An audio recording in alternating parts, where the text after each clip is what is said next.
नमो भगवते वासुदेवाय। कृष्णाय वासुदेवाय हरे परमात्मने प्रणतः क्लेशनाशाय गोविन्दाय नमो नमः। नमः परमहंसास्वादितचरणकमलचिन्मकरन्दाय भक्तजनमानसनिवासाय श्रीरामचन्द्राय। वागीशायस्य वदने लक्ष्मीर्यस्य च वक्ष्यसि यस्यास्ते हृदये संवित्तं नृसिंहमहं भजे। गुरुर्ब्रह्मा गुरुर्विष्णुर्गुरुर्देवो महेश्वरः गुरुसाक्षात् परब्रह्म तस्मै श्री गुरवे नमः। भगवत चरण कमलानुरागी सभी आत्मीय प्रिय प्रभु प्रेमीजन, मेरे पितृतुल्य पूज्य पांडे जी, स्वाध्याय परिवार के सभी आदरणीय महानुभाव स्नेहीजन और विज्ञान के माध्यम से भगवत चिंतन की मंगलमय यात्रा में जुड़े हुए सभी प्रेमियों को मैं प्रणाम करता हूँ, वंदन करता हूँ और सबका अभिनंदन करता हूँ। प्रभु प्रेमीजन, आइए जो 15वां अध्याय जिस पर प्रभु की कृपा से हम लोग स्वाध्याय कर रहे हैं, पहले उसका पाठ करें, फिर महापुरुषों का जूठन प्रसाद लेकर कुछ चिंतन की यात्रा करेंगे। ओम श्री परमात्मने नमः। अथ पंचदशोऽध्याय। श्री भगवानुवाच ऊर्ध्वमूलमधःशाखमश्वत्थं प्राहुरव्ययं छन्दांसि यस्य पर्णानि यस्तं वेद स वेदवित्। अधश्चोर्ध्वं प्रसृतास्तस्य शाखा गुणप्रवृद्धा विषयप्रबाला। अधश्च मूलान्यनुसन्ततानि कर्मानुबन्धीनि मनुष्यलोके। न रूपमस्येह तथोपलभ्यते नान्तो न चादिर्न च सम्प्रतिष्ठा। अश्वत्थमेनं सुविरूढमूलमसङ्गशस्त्रेण दृढेन छित्त्वा। ततः पदं तत्परिमार्गितव्यं यस्मिन् गता न निवर्तन्ति भूयः। तमेव चाद्यं पुरुषं प्रपद्ये यतः प्रवृत्तिः प्रसृता पुराणी। निर्माणमोहाजितसङ्गदोषा अध्यात्मनित्याभिनिवृत्तकामाः। द्वन्द्वैर्विमुक्ताः सुखदुःखसङ्गैर्गच्छन्त्यमूढाः पदमव्ययं तत्। न तद्भासयते सूर्यो न शशाङ्को न पावक। यद्गत्वा न निवर्तन्ते तद्धाम परमं मम। ममैवांशो जीवलोके जीवभूतः सनातनः। मनः षष्ठानीन्द्रियाणि प्रकृतिस्थानि कर्षति। शरीरं यदवाप्नोति यच्चाप्युत्क्रामतीश्वरः। गृहीत्वैतानि संयाति वायुर्गन्धानि वासयात्। श्रोत्रं चक्षुस्पर्शनं च रसनं घ्राणमेव च। अधिष्ठाय मनश्चायं विषयानुपसेवते। उत्क्रामन्तं स्थितं वापि भुञ्जानं वा गुणान्वितं। विमूढानानुपश्यन्ति पश्यन्ति ज्ञानचक्षुषः। यतन्तो योगिनश्चैनं पश्यन्त्यात्मन्यवस्थितं। यतन्तोऽप्यकृतात्मानो नैनं पश्यन्त्यचेतसः। यदादित्यगतं तेजो जगद्भासयतेऽखिलं। यच्चन्द्रमसि यच्चाग्नौ तत्तेजो विद्धि मामकं। गामाविश्य च भूतानि धारयाम्याहमोजसा। पुष्णामि चौषधी सर्वा सोमो भूत्वा रसात्मकः। अहं वैश्वानरो भूत्वा प्राणिनां देहमाश्रितः। प्राणापानसमायुक्तः पचाम्यन्नं चतुर्विधं। सर्वस्य चाहं हृदि सन्निविष्टो मत्तस्मृतिर्ज्ञानमपोहनं च वेदैश्च सर्वैरहमेव वेद्यो वेदान्तकृद्वेदविदेव चाहं द्वाविमो पुरुषो लोके क्षरश्चाक्षर एव च क्षरः सर्वाणि भूतानि कूटस्थोऽक्षर उच्यते उत्तमः पुरुषस्त्वन्य परमात्मेत्युदाहृत यो लोकत्रयमाविश्य बिभर्त्यव्यय ईश्वर यस्माक्षरमतीतोह मक्षरादपि चोत्तमः अतोऽस्मि लोके वेदे च प्रथितः पुरुषोत्तम यो मामे भव सम्मूढो जानाति पुरुषोत्तमं स सर्वविद् भजति मां सर्वभावेन भारत इति गुह्यतमं शास्त्रमिदमुक्तं मया नघ एतद्बुद्ध्वा बुद्धिमान् स्यात् कृतकृत्यश्च भारत। ओम तत्सदिति श्रीमद्भगवद्गीतासूपनिषत्सु ब्रह्मविद्यायां योगशास्त्रे श्रीकृष्णार्जुनसंवादे पुरुषोत्तमयोगो नाम पंचदशोऽध्यायः। श्रीकृष्णार्पणमस्तु। भगवान की मंगलमयी कृपा करुणा से हम लोग जो श्रीमद् भगवत गीता के 15वें अध्याय का चिंतन प्रारंभ किया। कल जो पहला श्लोक था उस पर कुछ चिंतन हुआ। मुझे एक दो निवेदन आए हैं इस श्लोक पर और स्पष्टीकरण की लोगों ने इच्छा व्यक्त की है। हालांकि कल मैंने 5 फीचर्स को लेकर कुछ बताया था। थोड़ा सा आइए थोड़ा और चिंतन को और कोशिश करेंगे कि ईश्वर की कृपा से कुछ और गंभीरता से समझ पाएं। प्रिय स्वजनों, भगवान ने 14वें अध्याय को जब विराम दिया तो भगवान ने कहा कि शाश्वतस्य च धर्मस्य सुखस्यैकान्तिकस्य च। ऐकांतिक सुख के मूल हेतु क्या है? बोले भगवान है। परमात्मा ही एक रस सुख के मूल कारण है। और हमारा जो सुख है, हमारा जो आनंद है, वो बदलता है। वस्तु के भाव में और वस्तु के अभाव में सुख की एक रूपता नहीं रहती है। वस्तु के भाव में सुख बढ़ता है, अभाव में घटता है। लेकिन भगवान का जो सुख है वो कैसा है? ऐकांतिक सुख है, एक रस वाला सुख है। तो स्वाभाविक है, कोई अच्छी चीज कहीं प्राप्त होती है ना, तो मन में आता है वो हमको मिले, अच्छी चीज मिलती है तो ऐकांतिक सुख, एक रूप वाला, एक रस वाला वो जो सुख है, वो आनंद है, हमको मिले। उसके लिए हमको क्या प्रयास करना चाहिए, क्या प्रयत्न करना चाहिए? हम भी उस कैटेगरी पे कैसे पहुंच सकते हैं जहां से हमको ऐकांतिक सुख मिल सकता है? तो वो सुख है कहाँ, उसकी पहचान बहुत जरूरी है। तो भगवान, मुझे ऐसा प्रतीत हुआ कि भगवान 15वें अध्याय के प्रारंभ में उस दिव्य सुख को खोजने की प्रक्रिया बता रहे हैं।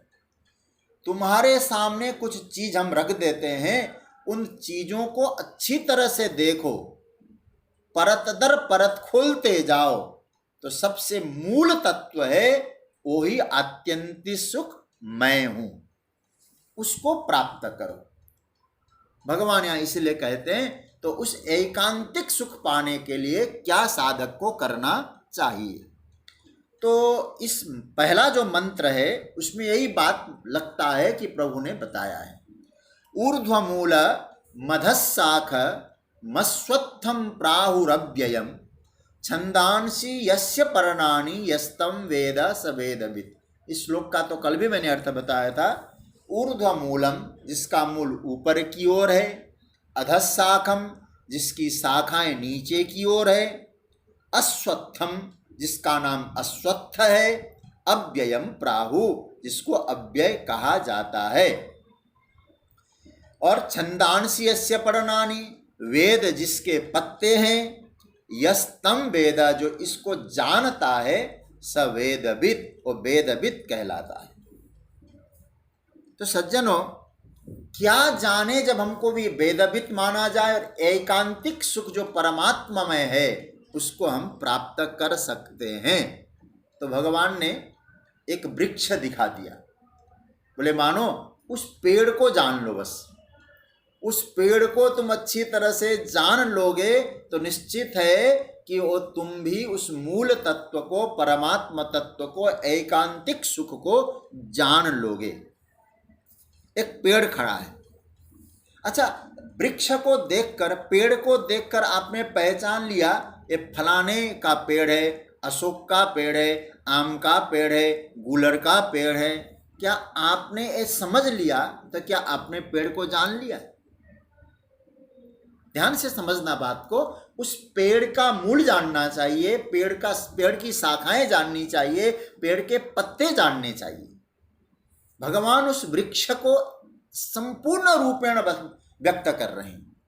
किसी व्यक्ति को कार चलाना आ गया, गाड़ी तो चलाना आ गया, लेकिन बीच में पेट्रोल कहाँ से डाला जाता है, गाड़ी में कोई खराबी आ जाए, गाड़ी में पंचर हो जाए तो पहिए कैसे बदले जाते हैं, हवा कितनी होनी चाहिए, कितने स्पीड में गाड़ी चलनी चाहिए, यदि उसको ये नॉलेज नहीं है तो कहीं भी गड़बड़ हो सकता है। तो जो भी चीज है उसके परत दर परत अच्छी तरह से हमको पहचानना बहुत जरूरी है। भगवान इसी बात को कहना चाहते हैं, मैं जो पेड़ तुमको दिखा रहा हूं अर्जुन, इसको सर्वांग रूप से समझो। क्या क्या समझना है? अच्छी पहली बात तो ये समझ लो, अलग अलग रूप में जानो।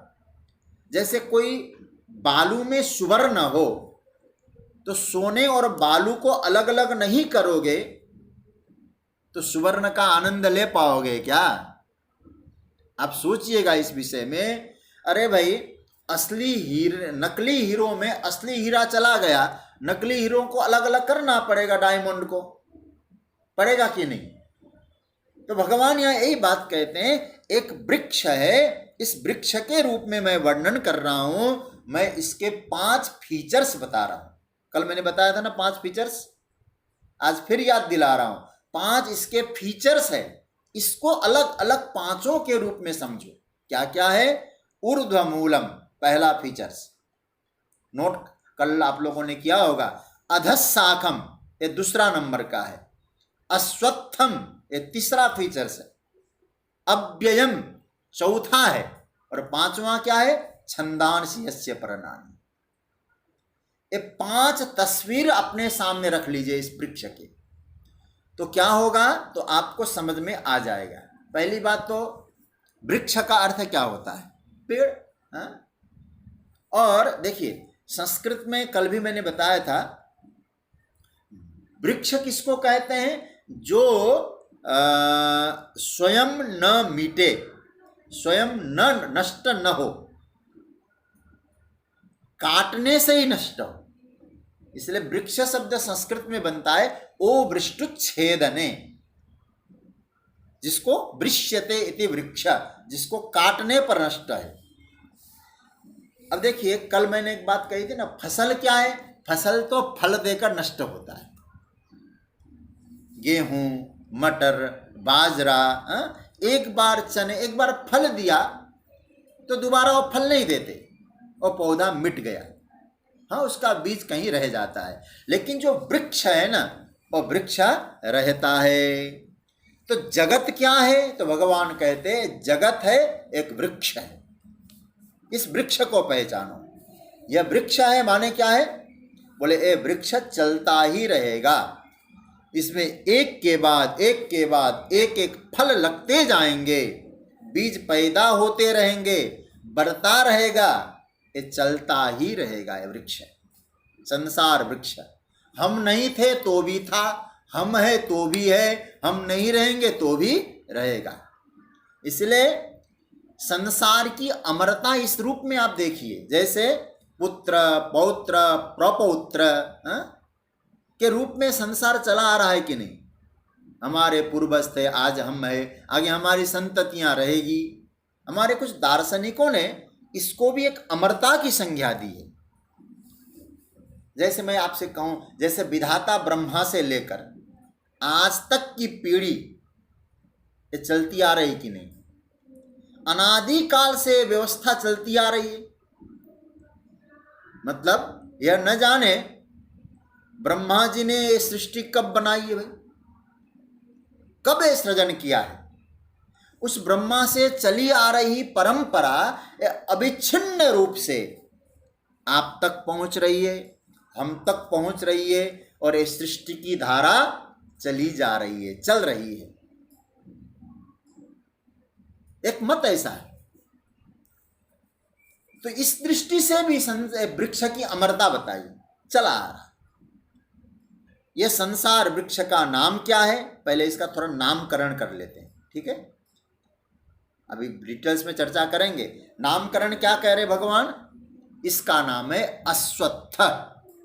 नामकरण है अश्वत्थ, एक फीचर से अश्वत्थ। अश्वत्थ ऐसे शब्द का अर्थ मैंने कल भी शायद बताया था, पीपल। हाँ अच्छा भाई, उस पीपल अश्वत्थ वृक्ष की विशेषता क्या है, कुछ तो बताइए। बोले उस वृक्ष बड़ा विचित्र वृक्ष है। बोले सामान्यतया जो वृक्ष होता है, उस वृक्ष की जो जड़ है ना, वो नीचे की ओर गई होती है, और उसकी जो शाखाएं होती है वो ऊपर की ओर होती है। लेकिन भगवान कहते हैं ऐसा एक विचित्र वृक्ष तुमको दिखा रहा हूं, जिसका मूल तो है ऊपर और शाखाएं नीचे। ऊर्ध्वमूलम, ये पहला फीचर्स।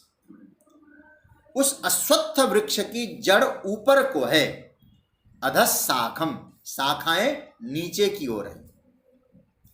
अब सोचिए जरा, ऐसा पेड़ आपने देखा है क्या कभी, जिसकी जड़ तो ऊपर हो, शाखाएं नीचे की ओर हो? ऐसा कोई वृक्ष आपने देखा? आपका भले ही कह दें हम वहाँ फलानी जगह गए थे ना, उसकी जड़ तो ऊपर की दिखाई दे रही थी ना, हम लोग वहाँ घूमने गए थे। दृष्टांत इस तरह से नहीं होता है। देखो, दृष्टांत वही होता मानना चाहिए जो सबका देखा भाला हो और जो सब समझ सकते हैं। आप कल्प वृक्ष का दृष्टांत दो, चिंतामणि का दृष्टांत दो, पारसमणि का दृष्टांत दो, कामधेनु गाय का दृष्टांत दो। ये दृष्टांत नहीं बनते। हमारे संत मेरे गुरुदेव कहा करते थे, जो दृष्ट हो वही दृष्टांत है। मतलब देखी हुई चीज हो, उसके द्वारा तुम समझाओ। समझाया कौन सी चीज से? जो साधारण चीज है। लेकिन एक बात मैं आपसे कहूं, दृष्टांत किसी सिद्धांत को समझने के लिए होता है। दृष्टांत में फंसे मत रहना। श्रीमद् भागवत में जब महात्म्य में वर्णन आया है वक्ता के लक्षणों का, आप जानते हो क्या कहा है? दृष्टांत कुशलो धीर। किसी तत्व को समझाने के लिए कहीं से उदाहरण देकर, दृष्टांत देकर तत्व को समझा सकता ऐसा वक्ता। लेकिन दृष्टांत में ही खो जाए, कथा कहानी किस्से में ही वो व्यक्ति खो जाए और सिद्धांत नहीं बना पाए, तो समझना वो वक्ता कथा के लिए काबिल नहीं है। ऐसा महात्म्य में लिखा है। दृष्टांत बोले लेकिन सिद्धांत को समझाए। तो भगवान क्या कहते हैं? ऐसा एक वृक्ष है। कौन सा वृक्ष है? प्रातस्मरणीय पूज्य चरण स्वामी श्री अखंडानंद सरस्वती अपने ग्रंथ में कहते हैं, इस पेड़ को आप देखते हो, ऐसा पेड़ है एक। आज एक दूसरे फीचर से समझाते हैं। कल मैंने दूसरा रूप बताया था, आज दूसरा फीचर। क्या बोले? एक ऐसा पेड़ है, सबके पास है। इसी दृष्टांत से हमको सिद्धांत तक पहुंचना है। और पेड़ कौन सा है? बोले आप स्वयं ही वो वृक्ष है, आप स्वयं ही वो पेड़ है। अरे भाई, कैसे आप कह रहे हैं? बोले ये जो शरीर है ना, ये ऊर्ध्वमूलम है, अधशाखम है, इसकी जड़ ऊपर है, शाखाएं नीचे की ओर जा रही है, फैली हुई है। पूज्यपाद श्री डोंगरे जी महाराज जब श्रीमद् भागवत जी की कथा सुनाते थे ना, वो कहा करते थे उत्तानपाद राजा ही इसका प्रतीक है, ऐसा बोलते थे। इसके पैर तो ऊपर है, सर नीचे है, मूल नीचे की ओर है, मूल ऊपर है, ऊर्ध्वमूलम, ऐसा उसको कहा करते थे। तो कहने का मतलब है हमारा जो मूल, यही तो मस्तिष्क ही तो मूल है। आप सोचिएगा, इसी के द्वारा संचालित है, तो मूल ऊपर है कि नहीं, और शाखाएं नीचे की ओर। नीचे की ओर कहने का मतलब हमारी इंद्रियां निम्नगामी है, याद रखना।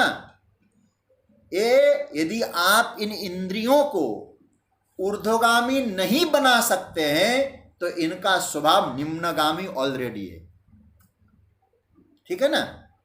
यदि इंद्रियों को ऊपर नहीं उठा सकते हैं, इनकी धारा नीचे की ओर तो जा ही रही है, तो इसका मतलब है निम्नगामी है। तो शाखाएं हैं, मतलब इंद्रियां है, हाथ है, पांव है, ये नीचे की ओर है। अच्छा महाराज, एक ऐसा है, बोले ऐसा अश्वत्थ वृक्ष है, क्या है, ऊर्ध्वमूलम। अच्छा भाई, ऊर्ध्व शब्द का अर्थ क्या होता है? सामान्य रूप से यदि देखें, ऊर्ध्व का मतलब ऊपर, मूलम मतलब ऊपर मूल है। हम लोग 14वें अध्याय में पढ़ के आए ना, ऊर्ध्व शब्द आया है कि नहीं आया है? आप लोगों को याद होगा वो श्लोक, ऊर्ध्वम गच्छन्ति सत्वस्था मध्ये तिष्ठन्ति राजसा जघन्य गुणवृत्तिस्था अधो गच्छन्ति तामसा। तो इसका मतलब ये हुआ, वहाँ ऊर्ध्व सब सत्व गुण में जो स्थित होता है वो ऊपर की ओर जाता है। सत्वगुण व्यक्ति को हल्का बना के ऊपर की ओर ले जाता है, ये बताया। तो शास्त्र ने कहा तो फिर क्या करो, उस मूल को पहचानो, इसका मूल ऊपर है, उस मूल को पहचानो। किम मूलेन अन्वेषणीय, मूल रूप से अन्वेषण करो, उसको खोजो। क्या, कैसे खोजें? बोले ऊपर की ओर चलो, अपनी वृत्ति को ऊपर की ओर ले जाओ, क्योंकि वृक्ष का मूल है ऊपर। तो ऊपर बनाना मतलब अपनी वृत्तियों को ऊर्ध्वगामी बनाओ। मतलब क्या हुआ, इस वृक्ष के मूल में कोई है जिसकी जो अधिष्ठान में बैठा है। ऊपर चलो, खोजो, तुमको मिलेगा। क्या मिलेगा? वो परमात्मा मिलेगा, अपना मालिक मिलेगा, वो परम प्रभु प्राप्त होगा। किसी ने कहा महाराज आप ऊपर को जाने की बात कहते हैं, ऊपर तो हम देखते हैं। बोले क्या दिखते हैं तुमको ऊपर? बोले चांद दिखते हैं, सितारे दिखते हैं, आकाश दिखता है, ऊपर तो यही है। आप कहते ऊपर जाओ, भगवान कहते ऊपर का अर्थ है या नहीं, ऊर्ध्वमूलम।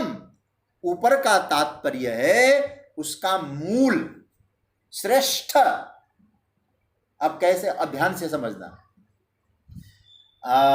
जैसे लाउड स्पीकर में आपको आवाज सुनाई देती है, लाउड स्पीकर बोल रहा है कि कोई बोलने वाला है? लाउड स्पीकर स्वयं नहीं बोलता, उस लाउड स्पीकर में कोई बोल रहा है जिससे कि हमें आवाज सुनाई दे रही है, मतलब बोलने वाला कोई है। अच्छा भाई, उस बोलने वाला है तो लाउड स्पीकर से ऊपर कौन हुआ? बोलने वाला हुआ। समझ रहे हैं ना बात को? अब बोलने वाला है और बोल रहा है तो क्या हुआ, उस बोलने वाले व्यक्ति में जबान, उसकी वाणी, वो व्यक्ति से ऊपर की स्थिति है। लाउड स्पीकर उस व्यक्ति की वाणी। अच्छा भाई, बोलने का मन न हो तो संकल्प जो उठेगा वो वाणी से मन ऊपर हो गया कि नहीं? जिस मन ने आपको संकल्प दिया बोलने का, वो वाणी से ऊपर हुआ मन। अच्छा, किसने कहा बोलने को? आपकी बुद्धि ने कहा। तो मन से परे कौन है? बुद्धि। ध्यान से समझना। अच्छा, बुद्धि अपने आप बोलती है कि किसी के अधिष्ठान सत्ता में बुद्धि सक्रिय होती है? संकल्प के ऊपर मन हुआ, मन के ऊपर बुद्धि और बुद्धि के ऊपर साक्षी। साक्षी कौन है? वो आत्मा, वह है मैं। फिर मूल क्या बना इसका? इस तरह से मूल खोजना, अहम आत्मा मूलः, मैं आत्मा के रूप में मूल हूं। समझ रहे ना बात को? इस तरह से जो सूक्ष्म से सूक्ष्मतर, सूक्ष्मतर से सूक्ष्मतम स्थिति में जाए उसको हम लोग क्या कहते हैं? मूलम। तो मूलम ऊपर की ओर है, तो इसका मतलब है मूल को पहचानना है। आत्मा ऊर्ध्व मूलम। अब देखिए जरा, आत्मा का मतलब जब मैं बोलता हूं तो समझना हम, मैं स्वयं। कैसे पहचाने? बोले उसी मूल के कारण जगत का सृजन है। मूल है, उसकी अधिष्ठान सत्ता में जगत का वृक्ष है, संसार वृक्ष है। अच्छा भाई, सृष्टि की उत्पत्ति कहाँ से हुई? तो कहा कि मूल से हुई, लेकिन ऐसा है कि मूल ऊपर है। ऊपर समझ रहे हैं ना? परे है, सबसे सबसे परे है, इसलिए वो मूल है। इंद्रियाणी पराण्या, वो चर्चा भी आई थी। तो अब सृष्टि कहाँ से हुई? बोले मूल से। मूल मतलब मुझसे, मेरे से। अब आप कहेंगे तो बड़ा गड़बड़ कर रहे हो आप, मेरे से कैसे सृष्टि होती है? अरे सारा सृजन तो मेरे से ही तो हो रहा है, आत्मा से, स्वयं से हो रहा है कि नहीं हो रहा है? जैसे ये मेरे पिता है, ठीक है, ये मेरा बेटा है। आप कौन है? बोले आप एक व्यक्ति। अब देखिए यहां पिता का सृजन हुआ, बेटे का सृजन हुआ, और आप कौन हुए? आप एक व्यक्ति है। आप फिर आप कौन है? बोले आप अपने पिता के पुत्र है, अपने नाना नानी के धेवते हैं, दादा दादी के पोते हैं, भाई के भाई हैं, पुत्र के पिता है, पत्नी के पति है, बहन के भाई हैं, है कि नहीं? फिर आप कौन है? अब आप एक पक्ष को लेके बैठ गए तो सारा गड़बड़ हुआ कि नहीं? तो इसका मतलब है कि आप मूल हैं, इसलिए सब सृजन है। तो मूल, वृक्ष का मूल सुरक्षित है तो वृक्ष ठीक ठाक है। आप क्या है? अब मैं आपसे कहूं, एक अदद आदमी, एक आदमी इतना सब कुछ बनकर बैठा है कि नहीं? है तो एक आदमी, ये सब कुछ बनकर बैठा है। इस पर थोड़ा सा सोचना। यही तो सृष्टि है, यही तो मूल है। मेरे कारण सब कुछ है, तो इसके सबके ऊपर वह है जो परमात्मा, मैं, जानने वाला। जानने वाला क्या जानने वाला? ये मेरे पिता है, ये मेरी माता है, ये मेरी बहन है, ये जानने वाला कोई है ना? अपने भीतर मतलब सबसे ऊपर। जानने वाला वही है, अपने भीतर है मतलब सबसे ऊपर है। कठोपनिषद ने कहा इंद्रियेभ्य परा ह्यर्था अर्थेभ्यश्च परम मनः मनसस्तु परा बुद्धि बुद्धेरात्मा महान परः। और अंत में कहा सा काष्ठा सा परागति। और श्रीमद् भगवद गीता के 3 अध्याय में भगवान ने कहा इंद्रियाणि पराण्याहु इंद्रियेभ्य परम मनः मनसस्तु परा बुद्धि यो बुद्धे परतस्तु स। अच्छा, अब क्या हुआ? ये मूल है, ये वृक्ष का मूल है आत्मा स्वयं, ये ऊपर है। ऊपर का अर्थ है श्रेष्ठ है, सबसे ऊपर है मतलब श्रेष्ठ है। आपकी आत्मा ही समस्त जो सृष्टि है उसको मालूम करती है। जिसको मालूम पड़ता है उसकी सृष्टि है। ऊर्ध्वमूलम, सबके ऊपर जो परमात्मा है, ब्रह्म है, वो इस सृष्टि के वृक्ष का मूल है। ऊर्ध्वमूलम का अर्थ क्या हुआ? सबके ऊपर, सबसे ऊपर जो भगवान है, परमात्मा है, वही इस सृष्टि का मूल है। उसी मूल के कारण जगत का फूल खिलता है। मूल श्रेष्ठ है, अतः सबसे ऊपर है। ऊपर है मतलब पहले है, पहले मूल है फिर फूल है। इसलिए पहले किसका नाम लिया? ऊर्ध्वमूलम। तो भगवान यहाँ ये कहना चाहते अर्जुन, ये सब बाद में है। क्या क्या है? अधशाखम, अश्वत्थम, अव्ययम, ये सब बाद में है।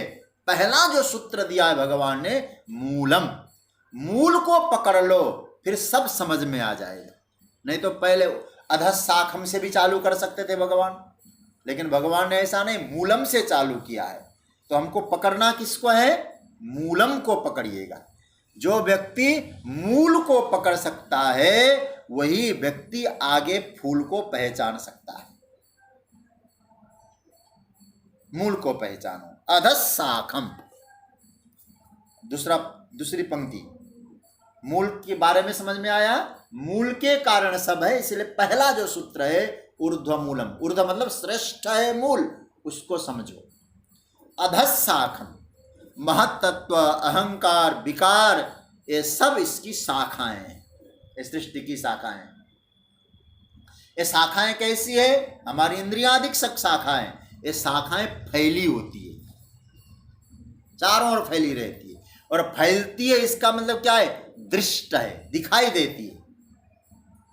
शाखाएं दिखाई दे रही है, लेकिन मूल पर है, ऊपर है, इसलिए दिखाई नहीं देता। शाखाएं नीचे हैं, महत्वपूर्ण है ऐसा लगता है, लेकिन वो महत्वपूर्ण कौन है? मूल की अपेक्षा दिखाई दे रही है, लेकिन महत्वपूर्ण मूल है, शाखाएं नहीं। उसी मूल से शाखाएं फैली हुई है। तो मूल कौन हुआ? परमात्मा। जैसे आप कभी एक छोटा सा विचार करना, एक वृक्ष है, उसकी शाखाएं चारों ओर फैल रही है। आपके मन में इच्छा हो इस वृक्ष को खत्म करना है, तो आप क्या करना? शाखाओं को काटेंगे ना, तो वृक्ष खत्म नहीं होगा, तो जड़ से खत्म करना पड़ता है उसको। तो इसका मतलब जड़ नहीं है तो शाखाएं कुछ नहीं है। छिन्ने मूले नहीं व शाखा न पत्रम। मूल भगवान है। फिर वो क्या करता है? वो सृजन करता है। कहाँ बैठकर है? तुम में बैठकर करता है जी। वो कहाँ बैठता है? ध्रुव जी ने अपनी स्तुति में कहा है ना, यो अंतः प्रविश्य मम वाचमिमां प्रसुप्तां संजीवयत्यखिल शक्तिधर स्वधाम्ना अन्यान शस्त्रचरण श्रवणत्वगादीन प्राणान नमो भगवते पुरुषाय। तो भीतर बैठता है और सब संभाला हुआ है, वही मूल है। उस ईश्वर का जो दर्शन है, क्या करना? यह जगत उसी ईश्वर का ऐश्वर्य है, ऐसा समझो। मतलब यह उस परमात्मा का जो ऐश्वर्य ही यह वृक्ष है। क्या वृक्ष है? बोले अश्वत्थम। नामकरण क्या हुआ? ऊर्ध्वमूलम आया समझ में। अधशाखम मतलब प्रपंच का विस्तार है, वो नीचे है। नीचे का मतलब वो मूल परमात्मा है, वो ऊपर हो नहीं सकते क्योंकि नीचे हैं। वो परमात्मा से नीचे है, तो महत्वपूर्ण नहीं है वो। अब आगे क्या कहते हैं? उस वृक्ष का नाम है अश्वत्थम। अश्वत्थम शब्द का अर्थ रामानुजाचार्य जी और भगवान भाष्यकार ने प्राय एक ही जैसा मत दिया है, बहुत अच्छा लगा। और क्या लिखते हैं? न सोपि स्थाता इति अश्वत्थ। यह कल नहीं रहेगा। बहुत प्यारा भाव है। अश्वत्थ का अर्थ है मूल के बारे में तो भगवान है, प्रपंच अध है, नीचे की ओर है, और अश्वत्थ है ये वृक्ष हमेशा रहेगा नहीं, कल रहेगा नहीं। किस रूप में रहेगा नहीं? बोले अश्वत्थ माने जो कल तक नहीं रहेगा, अतः इसको कहते हैं अश्वत्थ। इसका मतलब क्या है? कल तक नहीं रहेगा मतलब नाश हो जाएगा। बोले नाश नहीं होगा, जिस रूप में आज आप देख रहे हैं कल ये रूप बदल जाएगा। भगवान नाश की बात नहीं कह रहे। मतलब क्या हुआ? कल आपने जिस सागर को देखा था वो आज नहीं है। वह परस्पर द्वंद्वों के कारण कहीं से कहीं चला गया है। गंगा जी की जो जलधारा है वो कल थी और आज नहीं है। मैंने एक बार कथा में, मुझे शायद याद है, हेराक्लिटस का एक सूत्र दिया था आपको। वो ग्रीक दार्शनिक था, उसके विषय में आता है कि भारत में आकर वो बहुत कुछ सीख कर गया था। नाम हरे कृष्ण हो गया था उसका, बड़ा गजब। उसके वो उस गूगल में सर्च करेंगे तो आपको मिल जाएगा, हेराक्लिटस।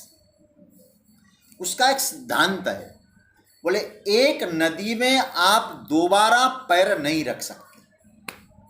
बड़ा प्यारा मंत्र दिया है ना, क्योंकि आपने जैसे दोबारा पैर रखा और नदी का पानी कहां से कहां चला गया। तो इसका अर्थ क्या है? बोले परिवर्तन है। परिवर्तन कोई अश्वत्थ कहा गया, कल नहीं रहेगा ऐसा अश्वत्थ।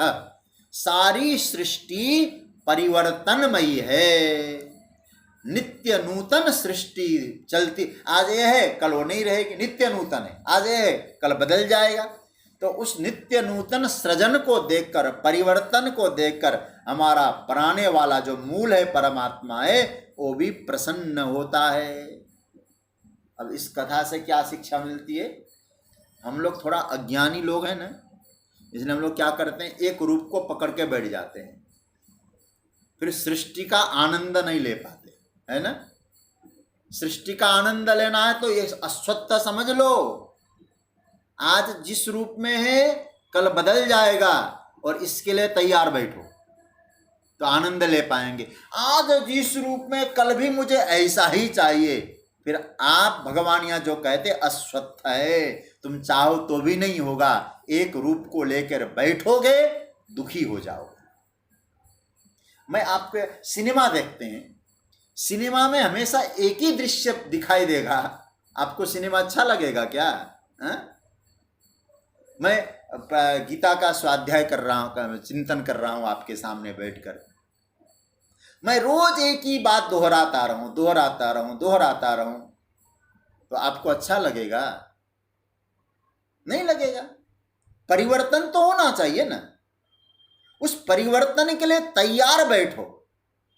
जो व्यक्ति सजग है, जो परिवर्तन है, हम उस परिवर्तन में, परिस्थितियों के परिवर्तन में हम आनंद ले रहे हैं। आज है कल नहीं रहे, और निश्चित है। तो आप जानते हैं पति पत्नी का भी जब विवाह संस्कार होता है, हमको मालूम है ना, एक दिन एक जाएगा। परिवर्तन है। और हमने क्या सोचा, ऐसा ही बना रहे। भगवान कहते ये वृक्ष ऐसा है, कल ऐसा रहेगा नहीं रहेगा।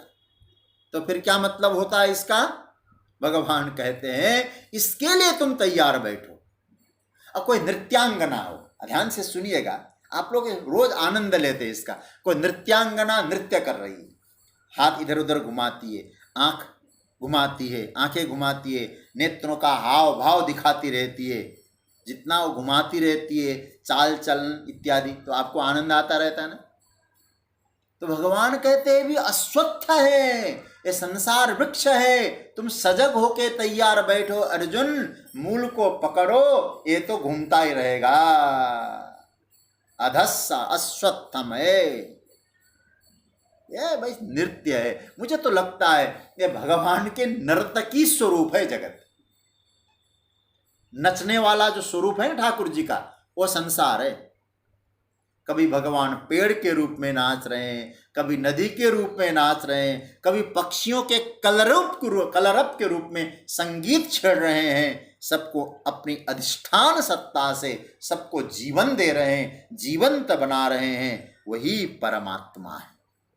इसलिए ये अश्वत्थ है, परिवर्तन है, क्षण प्रध्वंसी है, सब परिवर्तनशील है। उसके लिए तैयार बैठो। अश्वत्थम, ठीक है। अश्वत्थम का एक और अर्थ देख लो। अश्वत्थम का मतलब पहला अर्थ क्या बताया? कल जो रहेगा नहीं। ये संसार वृक्ष ऐसा है, कल नहीं रहेगा। दूसरा अर्थ है अश्वत्थ का, बहुत सुंदर, हमारे पूज्य चरण स्वामी श्री अखंडानंद सरस्वती जी कहते, अश्ववत तिष्ठति, अश्वोपि तिष्ठति इति अश्वत्थ। अश्व, अश्व शब्द का अर्थ है घोड़ा। घोड़े की तरह जो स्थित है, ये जगत कैसा है? बोले घोड़े की तरह है। अच्छा भाई, क्या मतलब हुआ? उसका रहना, तिष्ठति, घोड़े का रहना मतलब खड़ा होना। खड़ा होने का मतलब है विश्राम करना। ऐसा मानते हैं ना, घोड़ा खड़ा खड़ा ही सो जाता है, विश्राम कर लेता है। लेकिन वो खड़ा जब होता है, ऐसा कहा जाता है, मैंने प्रैक्टिकली देखा तो नहीं है लेकिन सुनने में आता है, घोड़ा जब विश्राम करता है तो 3 पैर धरती में होते हैं और 1 पैर कुछ उठा लेता है तो लोगों को लगता है घोड़ा आराम कर रहा है।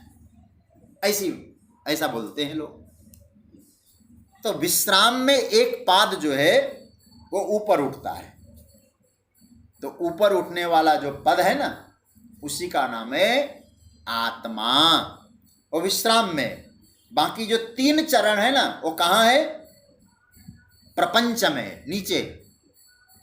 अश्वत्थ का अर्थ यह है, पादोस्य विश्वाभूतानि त्रेधा निदधे पदम। ये सब क्या है? बोले 3 पैर नीचे प्रपंच में। तो आप सब जानते हैं, वेदांत जिन्होंने अध्ययन किया थोड़ा बहुत, ब्रह्म के 4 पैर होते हैं ना, चतुष्पाद होता है ब्रह्म का। विश्व, तेजस, प्राज्ञ और तुरीय, ये 4 पद होते हैं ब्रह्म के।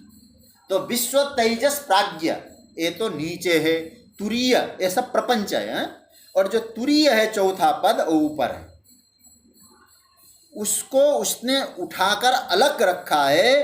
3 धरती पर है, 1 प्रपंच से ऊपर है। अतः यह अश्वत्थ होने, अश्वत्थ है मतलब क्या हुआ? जो ऊपर है वो ब्रह्म है और नीचे है वो कौन है? बोले 3 अवस्थाएं हैं। हम सबके कितनी अवस्थाएं? जागृत, स्वप्न और सुषुप्ति, ये 3 अवस्था है। ये 4 पग मतलब क्या हुआ? 3 अवस्था तो नीचे है और चौथा मैं, ये चौथा आत्मा, तुरीय ब्रह्म, ये ऊपर है। बोले ऐसा जो है ऊर्ध्वमूल में इसीलिए कहा है, इस वृक्ष का मूल ऊपर है, ऊपर उठा हुआ है, समझ रहे हैं ना? वो ब्रह्म है। बाकी तो प्रपंच है, ब्रह्म तो ऊपर है, श्रेष्ठ है। तो भगवान कहते हैं फिर और क्या विशेषता है? ये फीचर्स देख रहे हैं ना, ऊर्ध्वमूलम अधशाखम अश्वत्थम और अव्ययम, ये चौथा फीचर्स है। अव्ययम प्राहु। अव्ययम क्यों कहा गया भाई? यह अश्वत्थ होने पर भी अव्यय है। एक तरफ तो कह दिया कल रहेगा नहीं, ये विरोधाभास लगेगा ना, और दूसरी तरफ क्या कह रहे हैं? अव्ययम, ये चौथा फीचर्स। कहते हैं प्रवाह रूप से नित्य है, प्रवाह हो रहा है ना, चल रहा है, इसलिए अव्ययम। कल मैंने वो पानी का दृष्टांत दिया था ना, जल जाता है, भाप बनता है, फिर आता है, तो कैसे? प्रवाह रूपेण अव्ययम। कूटस्थ अव्यय नहीं है, प्रवाह रूप से चलता आ रहा है, परिवर्तन है, चलता आ रहा है, हम अनादिकाल से चलता आया है, इसलिए प्रवाही है।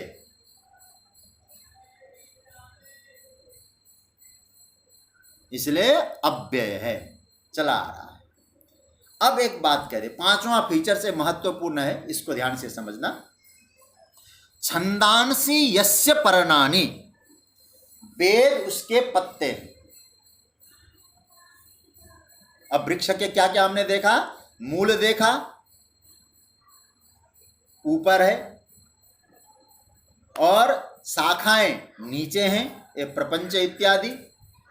अश्वत्थ हमेशा परिवर्तनशील है, अव्यय है, प्रवाह रूप से चलता आ रहा है, वो प्रवाह रूप से अव्यय है। और पत्ते हैं उसके छंदांसी, वेद उसके पत्ते हैं। अब जब मैं वेद शब्द का प्रयोग आपके सामने कर रहा हूं, कल मैंने वेदों के बारे में विस्तार से चर्चा भी की थी, विधि निषेधात्मक की बात आई थी। लेकिन यहाँ जो वेद जब मैं बोल रहा हूं तो उसमें वेद से तात्पर्य बनेगा उस अंश को लेना जिस अंश में कर्मकांड इत्यादि का वर्णन है। क्योंकि वेद के 3 चैप्टर हैं, कर्मकांड, उपासना कांड और ज्ञान कांड। 1,00,000 मंत्रों में 80,000 कर्मकांड के, 16,000 उपासना के और 4,000 जो उपनिषद भाग है वो ज्ञान कांड के। तो इसके पत्ते हैं, लेकिन एक महत्वपूर्ण सूत्र पकड़ के रखना, इसका फल नहीं बताया है। पत्ते बताया, फल नहीं बताया। कर्मकांडात्मक जो वेद है वो उसके पत्ते हैं। वेद का ऐसे तात्पर्य क्या है? ब्रह्म ज्ञान। वेद का तात्पर्य तो ब्रह्म ज्ञान है। मतलब वृक्ष के जो पत्ते हैं पर फल नहीं है तो आपके लिए कितना उपयोगी है? पत्ते खाकर तृप्त होंगे आप? डालियां तोड़ के खाएंगे तृप्त होंगे? क्योंकि वास्तविक तृप्ति तो फल से ही प्राप्त होती है। ठीक है ना?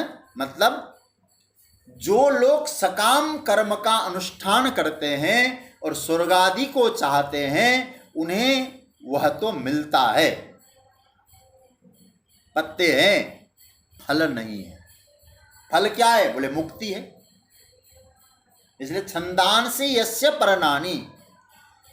और एक बात हमेशा याद रखिएगा, सकाम कर्म का जो फल है ना ये उत्पन्न होकर नष्ट होता है। समझ रहे हैं ना? सकाम कर्म का जो फल है, वेद का अनुशीलन किया, कर्मकांड किया, लेकिन उसका जो फल है वो नष्ट, क्योंकि वेद से स्वर्ग मिला। और आप लोग पढ़ चुके हैं, क्षीणे पुण्य मर्त्यलोकम विशन्ति, फिर आएगा वो। ठीक है? हाँ, ये बात मानते हैं कि निषिद्ध कर्म की अपेक्षा जो वेद विहित सकाम कर्म है वो निषिद्ध कर्म से तो श्रेष्ठ है, लेकिन शाश्वत जो आनंद की बात है वो परमात्मा में ही है। इसलिए भगवान क्या कहते हैं? वेद का तत्व तो भगवान है। आगे भगवान स्पष्ट कहेंगे भी इसी अध्याय में, वेदैश्च सर्वै अहमेव वेद्य।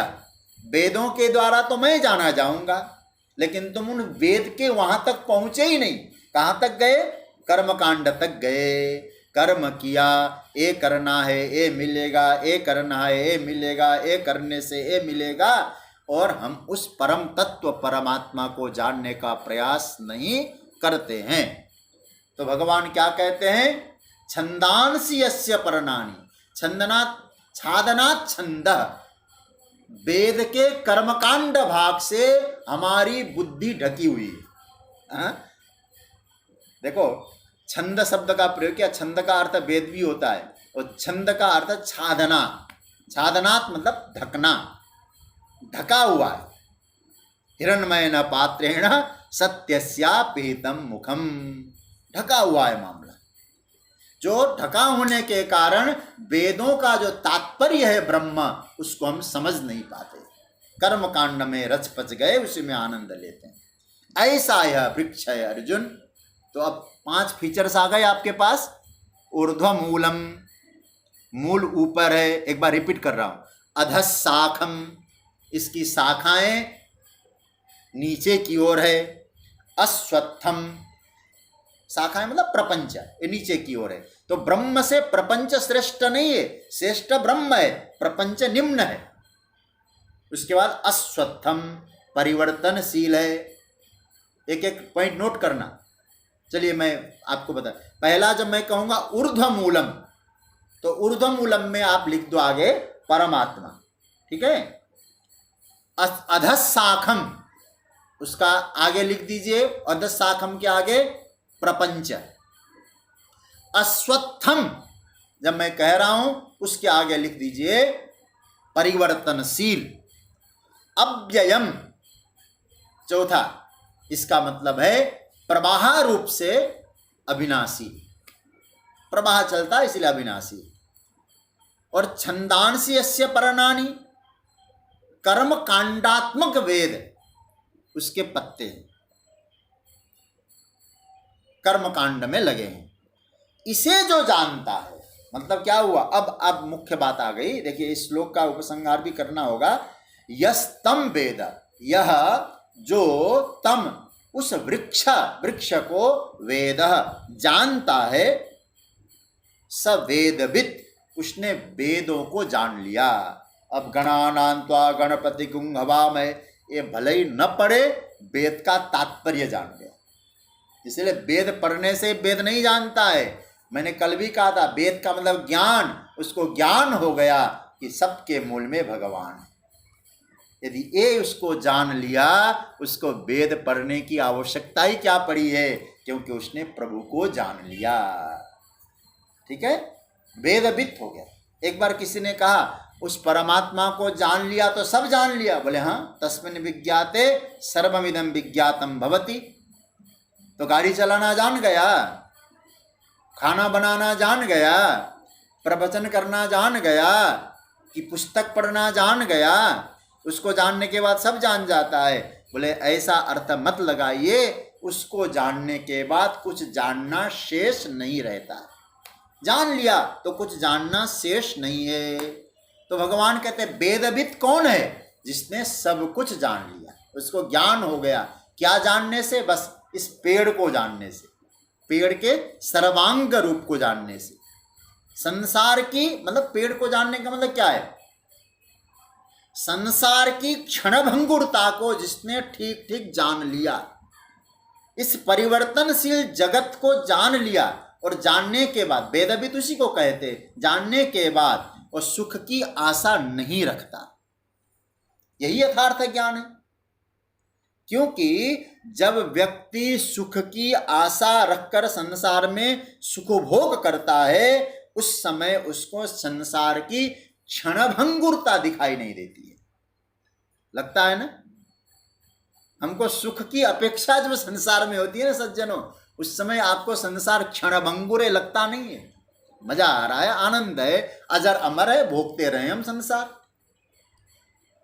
लेकिन जो व्यक्ति संसार के नश्वरता को जान जाता है, याद रखिएगा, संसार के द्वारा सुख भोगने की लालसा उसको नहीं होता है। तो वेदवित् कौन हुआ? जिसने यथार्थ प्राप्त, यथार्थ ज्ञान पाया, उसको ही हमारे वेदांत में कहते प्रमा।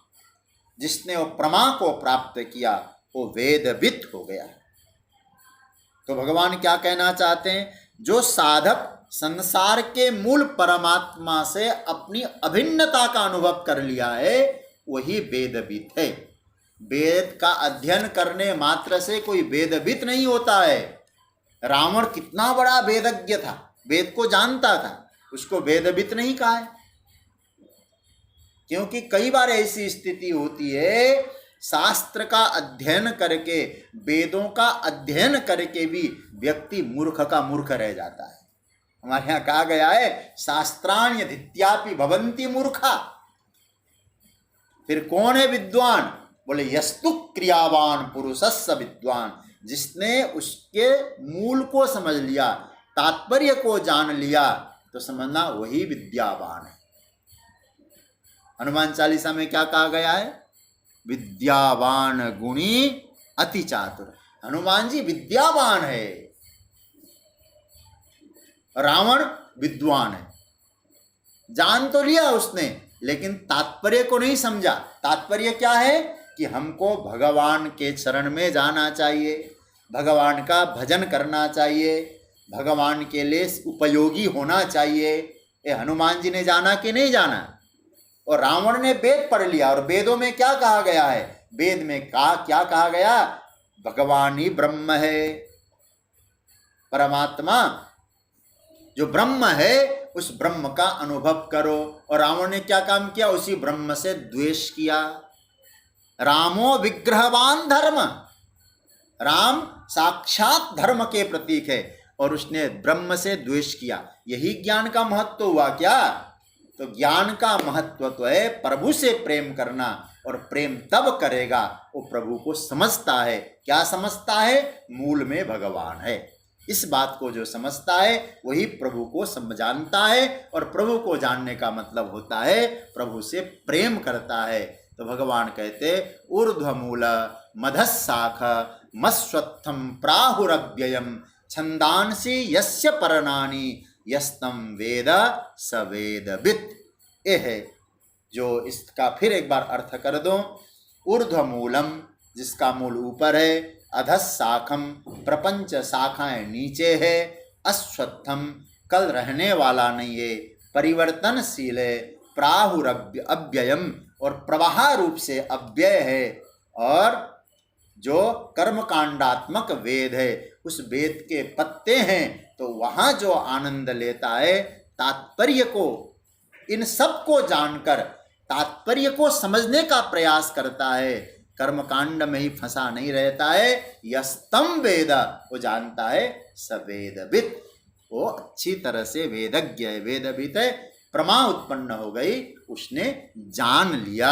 ये भगवान यहाँ ये बात कहते हैं, ऊर्ध्वमूल मदशाखा मस्वत्थम प्राहुरव्ययम छंदांसी यस्य पर्णानि यस्तम वेद स वेदवित्। ये भगवान यहाँ इन 5 फीचर्स के आधार पर ठाकुर जी इसकी चर्चा यहाँ कर रहे हैं।